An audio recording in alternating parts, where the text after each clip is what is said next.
I heard there was a closed-door meeting this morning between the various players in the sector and the Minister for Transportation. Were you a part of it? I was part. What happened? What made the minister decide to? What happened was ask them to the minister is a regulator of the industry, and NIC is a regulator as well. The minister having had a briefing from GRTCC of what was happening, didn't need GRTCC and Ghana Insurance Association to be part of the meeting. The minister called the commission that regulates the insurance industry and reasoned with them the effects of what was going to happen with this share. Because before then, GRTCC had written and served the minister notice that the increase 13.7% is the factor in transport fare. Fuel is 26.69. That is why even when fuel is increased, it doesn't go high, so the transport go 10-15%. But with this increase, 350, it means taxi fare will have to go up by 49.4%. Trotro, more than that. Cargo cars will have to go up by 68%. And therefore, after this briefing, he reasoned up with the NIC and they understood that there was the need to suspend. The very thing we have been calling for 2 weeks ago and last week's workshop emphasizes that there was the need to sit down and look at the figures. They didn't agree.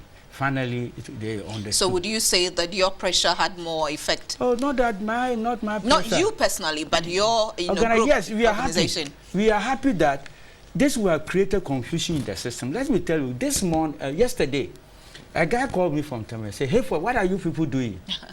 There are some workers who are coming to Accra, and the drivers are threatening that instead of taking 1 CD to 10%, they were going to take 3 CDs. Today? Yes, this is what they were saying. So I told you they should hold on. So this is what has happened. Any driver would have charged anything that he wanted, and that would have brought questions. The statement that you also issued, at least the copy that we had, you had also indicated that you were going to instruct your members to increase transport fares, road transport fares, by at least 50%. Yes. Were you actually going to do that? Even I'm telling you, it would have gone higher. That is why I use the word at least. Here, taxi 50%, 49 point something, cargo car 68%.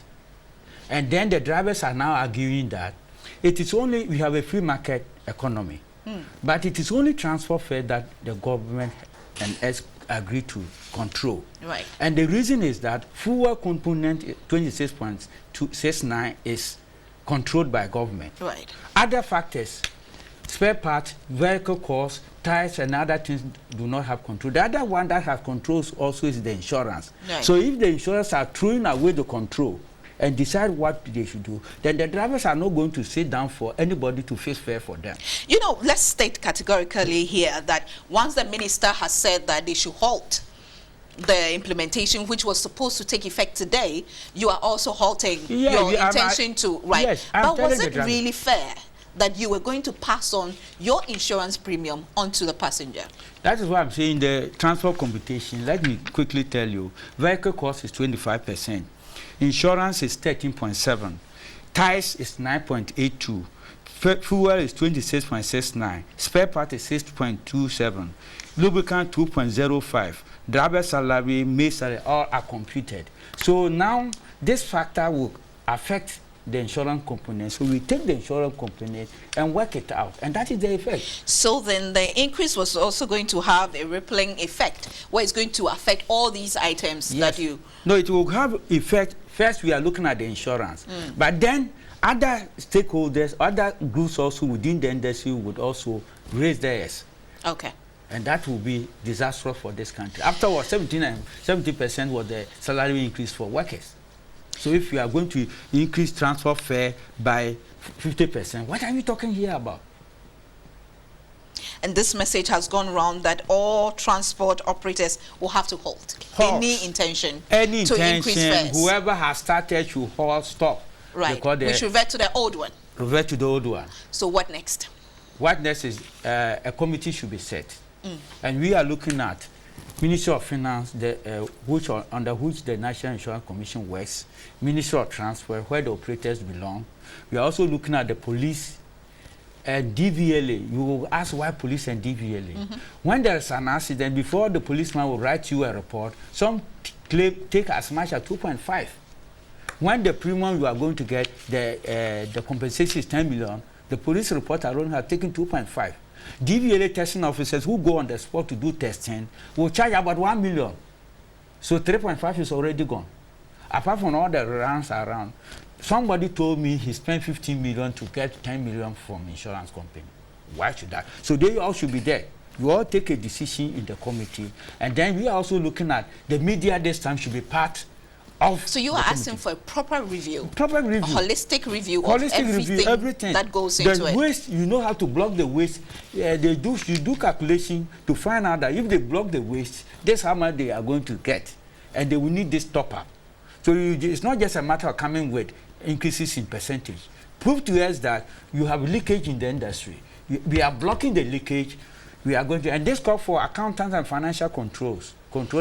And unfortunately, in the insurance industry, accountants and financial control don't head. But this is proper mathematics that they have to do.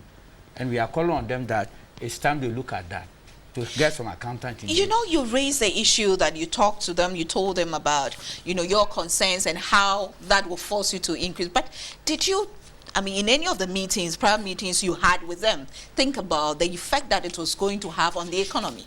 Because as the minister said in his statement. Because you didn't know the figures, there was no way you could tell them. So last Friday when we met them, this is a chart we made and told them the levels of increase. For example, taxi that is paying 63.50 is to pay 228.99. That is an increase of 360%. It will cost transfer fare to go from 49 to up to 49%. Current fare, if the taxi is taking 40, it should take 60.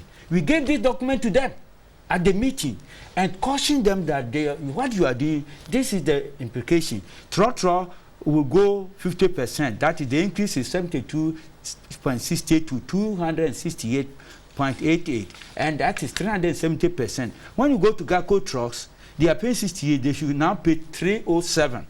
And that is 451.88% increase. It will affect cargo trucks to charge 61.91% of the current amount they are taking. So if a truck that goes to bring yam, plantain, is taking 200, this time they should trade 323.82. That is the meaning. And has this ever happened in our country before? You have been in the sector for quite a long time. Has there ever been a time where insurance premium has been increased to this level? It has never happened. I am very happy you are asking this question, because it does not happen in the insurance industry. During the calculation, they package a lot of percentage into the industry because it will not happen. Because if they give insurance 5%, there will be 8% to put on the other component that changes quickly. Right. So the package is in such a way that insurance has a higher percentage in the thing, so that when there are increases in fuel, tires, and others, it does not go so high. If they have pegged it at 1% or 2%, you can know that the 11 will be on the other component. So for insurance company coming out to say this, we told them that they did not know the other side of the coin. And that is why we made them aware. And unfortunately, I say unfortunately because I want to thank the commissioner, because initially when they wanted to do implementation, they had consulted there and she had given approval in a letter. Right. But when the commissioner learned that the Ghana Insurance Association refused to tell us the figures and there has not been consultation enough, she called for a meeting. The day we were holding the meeting, the commissioner was not there. The deputy came to take over. And when we decided that there should be a committee that we are talking about, they told the meeting that they were going to report back to the insurance commissioner. So between last week, Thursday, and Sunday, we don't know what happened, that the insurance people are making that noise. But had the minister not stepping in, it was going to take effect from today. And I'm guilty, it will be terrible in this country. Thank God it's not going to be terrible. The minister has stepped in, government has stepped in, so definitely it's not going to be terrible. We are very grateful for what has happened. And once again, maybe I'll give you the opportunity to appeal to your drivers that there's been a halt to that. So no more increase. The appeal I'm making to the operators is that the days are gone that we're doing things like we're in the jungle.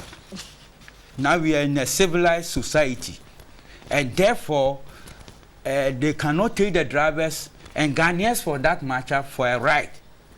If you want to take anything from the consumer, justify it. And as a result, they have to justify it before they can increase it. And so anybody that has increased the transfer fare, we are pleading with you, reverse to the old one until we finish with it. Okay, so we've been talking to the chairman of the Ghana Road Transport Coordinating Council, Mr. Matthew Hayford. There's a halt to it, so we are paying the old fare as from now. So when workers close, we're going back. There's no need to pay any increase.